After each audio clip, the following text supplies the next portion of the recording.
పల్నాడు జిల్లా మాచర్లలో ఏఎస్ఐ నిర్వాకం కలకలం రేపింది. ఏకాంతంగా ఉన్న ప్రేమ జంటల వీడియోలు తీసి బెదిరించి డబ్బులు వసూలు చేస్తారని బాధితులు ఆరోపిస్తున్నారు. వీడియోలు చూపించి కోరిక తీర్చారంటూ మహిళలను పోలీసు అధికారి వేధిస్తున్నారని తెలిపారు. ఇక ఇదే అంశానికి సంబంధించి మరింత సమాచారం మా ప్రతినిధి స్వామి అందిస్తారు. స్వామి, చెప్పండి, ఎస్ఐపై అధికారులు ఎలాంటి చర్యలు తీసుకునే అవకాశం ఉందంటారు? శ్రీజ, పల్నాడు జిల్లా మాచర్ల నియోజకవర్గం అయితే ఒక ఏఎస్ఐ నిర్వాహకం అయితే సోషల్ మీడియాలో సంచలనం అయిందని కూడా చెప్పుకోవచ్చు. అయితే గత కొన్ని రోజులుగా కూడా ఒక ఏఎస్ఐ ఏదైతే అక్కడ పర్యాటకులుగా కానీ లేకపోతే కాలేజీ పిల్లలు కానీ లేకపోతే ఎవరన్నా సన్నిహితంగా ఉండే వీడియోలు తీసి వాళ్ళని బెదిరించి వాళ్ళ డబ్బులు డిమాండ్ చేయడం అయితే జరుగుతుందని కూడా చెప్పుకోవచ్చు. అదే దాంతోపాటుగా ముఖ్యంగా మనం ఈ మధ్యకాలంలో చూసుకుంటే ఈ ఏఎస్ఐ అయితే నైట్ బీట్లకు వెళ్ళేటప్పుడు కూడా ఒక ఆటో డ్రైవర్ని వెంట పెట్టుకుని ఆటోలో అయితే నైట్ బీట్లకు వెళ్తాడని కూడా చెప్పుకోవచ్చు. అయితే ఆటో డ్రైవర్తో ఏదైతే సన్నిహితంగా ఉండే వీడియోలు తీపిచ్చి ఆ జంటని బెదిరించి ఆ డబ్బులు తీసుకోవటం, ఆ మహిళల్ని శారీరకంగా కలవాలంటే చెప్పి వేధించడం కూడా జరిగిందని కూడా చెప్పుకోవచ్చు. ఏఎస్ఐకి మద్దతుగా కూడా అక్కడ పనిచేస్తున్న ఎస్ఐ ఒక కానిస్టేబుల్ కూడా ఇదే తరహాలో వ్యవహరిస్తున్నారని కూడా చెప్పుకోవచ్చు. మాచర్ల నియోజకవర్గం ఆ జమ్మలమడుగుకు చెందిన ఒక ఆటో డ్రైవర్ని వీళ్ళకి ఒక మీడియేటర్గా పెట్టుకొని అర్ధరాత్రులు కానీ లేకపోతే మధ్యాహ్నం టైం కానీ ఏకాంతంగా ఎవరైతే జంటలు వెళ్తా ఉన్నారో వాళ్ళు వెనక ఆటో డ్రైవర్ ఫాలో అయ్యి ఆ ఆటోలో ఏఎస్ఐ ఉంటాడు. ఆటోలో ఏఎస్ఐ ఉండి ఏదైతే ఆటో డ్రైవర్ చేత అయితే వీడియోలు తీపిస్తూ ఉంటాడో ఆ వీడియోలు తీపించిన అనంతరం డబ్బులు డిమాండ్ చేయటం లేదా మహిళలను సన్నిహితంగా ఉండమని డిమాండ్ చేయడం అయితే జరుగుతుందని కూడా చెప్పుకోవచ్చు. అయితే ఇది నిన్న రాత్రి నుంచి కూడా ఏఎస్ఐ నిర్వాహం అయితే సోషల్ మీడియాలో చెక్కెలు కొడుతుందని కూడా చెప్పుకోవచ్చు. దీని మీద ఉన్నతాధికారులు కూడా ఇప్పుడు కూడా ఏ విధంగా కూడా స్పందించలేదని చెప్పుకోవచ్చు. ఇప్పటికే ఇటు ఎస్పీ కానీ ఇటు ఇంటెలిజెన్స్ కానీ పూర్తిగా ఒక నివేదిక రెడీ చేసి ఎస్పీ దృష్టిలో పెట్టడానికి కూడా ప్రయత్నం చేస్తున్నారని కూడా చెప్పుకోవచ్చు. అయితే మాచర్ల ఏదైతే పోలీసులు అంటే ప్రజలకు రక్షణ కల్పించాల్సిన పోలీసులే ఇలా చేయటం కూడా ఎంతో దారుణం అని కూడా చెప్పుకోవచ్చు. ఏదైనా ఒక మహిళలకు అన్యాయం జరిగితే పోలీసు దగ్గరికి వెళ్తారు. అలాంటిది మహిళల్ని ఇలా ఏఎస్ఐ ఈ విధంగా వేధించడం, ఈ విధంగా శారీరకంగా కలవమని బెదిరించడం చాలా దారుణం అని కూడా మాచర్ల ప్రజలైతే చెప్పుకుంటున్నారని కూడా చెప్పుకోవచ్చు. ఏదైతే మాచర్లలో పనిచేస్తున్న ఈ ఏఎస్ఐపై గతంలో కూడా ఫోక్సో కేసు కూడా ఉందని కూడా చెప్పుకోవచ్చు. అది ఇంకా ఆ కేసుకు సంబంధించి కూడా ఇప్పటికి వాయిదాలు తిరుగుతున్నారని కూడా చెప్పుకోవచ్చు. ఆ ఏఎస్ఐ తీరు గతంలో కూడా ఇలానే అనేక రకాల ఆరోపణలు కూడా ఉన్నాయి. మహిళల పట్ల అసభ్యంగా ప్రవర్తిస్తాడని చెప్పి డబ్బులు డిమాండ్ చేస్తాడని చెప్పేసి అనేక రకాల ఆరోపణలు ఉన్నాయి. ఇలాంటి ఆరోపణలు ఉన్న అధికారుల మీద ఇటు పల్నాడు పోలీస్ యంత్రాంగం ఇటు ఎస్బీ కూడా ప్రత్యేక దృష్టి సాధించాల్సిన అవసరం ఎంతైనా ఉందని కూడా చెప్పుకోవచ్చు. కానీ పల్నాడు ఎస్బీ మాత్రం ఇలాంటి వాటి మీద దృష్టి సాధించడం ఎప్పుడో మానేసిందని కూడా చెప్పుకోవచ్చు. అసలు ఇంత వ్యవహారం జరుగుతున్నా సరే ఇప్పటికీ ఆ అధికారుల మీద ఎలాంటి చర్యలు తీసుకోలేదని కూడా చెప్పుకోవచ్చు. అసలుకి ఏదైతే సోషల్ మీడియాలో వచ్చిన దాకా కూడా తెలియకపోవటం, ఇటు ఎస్బీ వాళ్ళు ఇటు ఎస్పీ దృష్టిలో కూడా పెట్టకపోవటం ఒక ఆశ్చర్యాన్ని కలగజేస్తుందని కూడా చెప్పుకోవచ్చు. అయితే దాంతోపాటుగా ఈ ఏఎస్ఐ గత కొన్ని నెలల నుంచి కూడా ఇదే తరహాలో వ్యవహరిస్తున్నా సరే అక్కడ ఉన్న ఎస్బీ కానిస్టేబుల్ కానీ ఇటు ఎస్బీ వాళ్ళు కానీ అతని మీద ఇప్పటి వరకు కూడా ఎలాంటి ఫిర్యాదు కూడా ఎస్పీ గారికి చేయలేదని కూడా చెప్పుకోవచ్చు. అసలుకి ఇంత జరుగుతున్నా సరే అక్కడున్న సిఐ మీద కూడా మొన్న గత ఏదైతే పరువచ్చి సంబంధించి కూడా అక్కడ సిఐ మీద ఆ ఆరోపణలు వచ్చి ఆ సిఐని కూడా వీఆర్ పంపించడం జరిగింది. మాచర్ల టౌన్ పోలీస్ స్టేషన్ మీద అయితే గత కొన్ని రోజులుగా అనేక రకాల ఆరోపణలు, అవినీతి ఆరోపణలతో పాటు ఆ మహిళల పట్ల అసభ్యంగా ప్రవర్తిస్తున్న ఆరోపణలు కూడా అనేక రకాలుగా వస్తున్నాయని కూడా చెప్పుకోవచ్చు.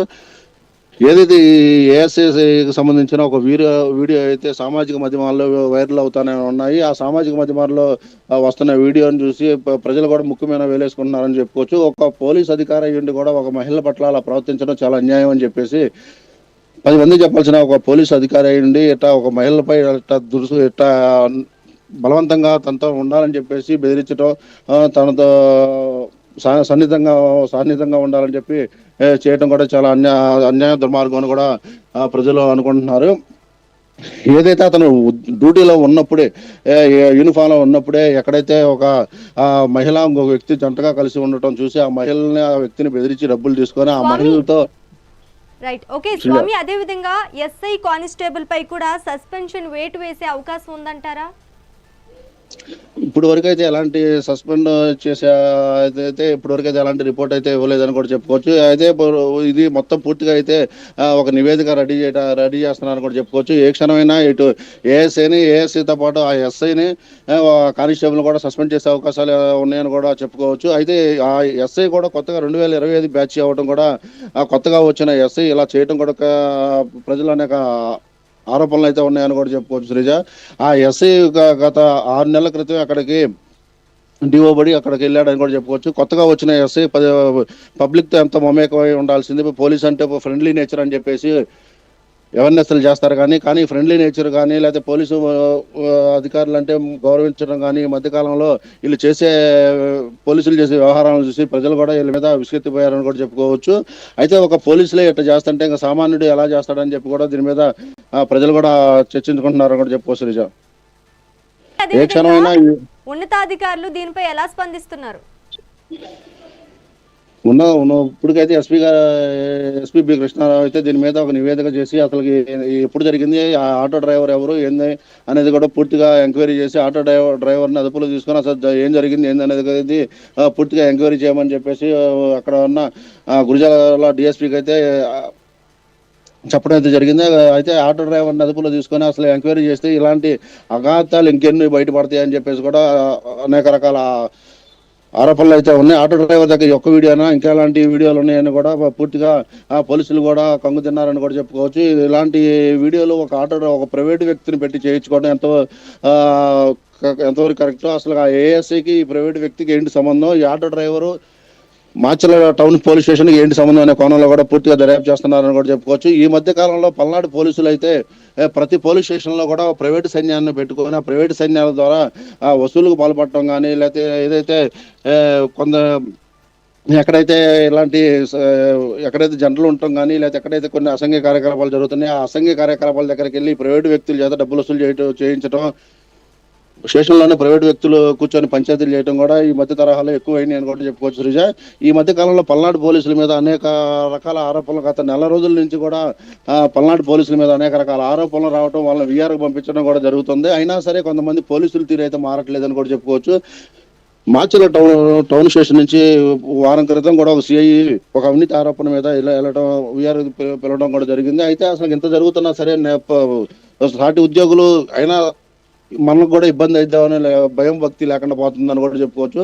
పల్నాడులో ఉన్నటువంటి పోలీసులు అయితే ఈ పోలీస్ యంత్రాంగం మీద ఇప్పుడు వరకు అయితే ప్రజలకు ఉన్న కాస్త నమ్మకం అయితే ఈ రోజుతో పోయిందని కూడా చెప్పుకోవచ్చు. ఏదైనా సమస్య వచ్చి మహిళ ఒక పోలీస్ అధికారి దగ్గరికి వెళ్ళి చెప్పుకుంటే తమ సమస్య తీరిద్ది అనుకోవచ్చు. ఈ మధ్య కాలంలో మహిళల మీద అనేక విధంగా కూడా ఈ పోలీసులు అనేక రకాలుగా కూడా మహిళల్ని వేధిస్తున్నారని కూడా చెప్పుకోవచ్చు. ఈ మధ్య కాలంలో దాచేపల్లి సిఐ మీద కూడా ఒక మహిళ ఆరోపణ చేస్తే ఆ సిఐని కూడా సస్పెండ్ చేయడం అయితే జరిగింది.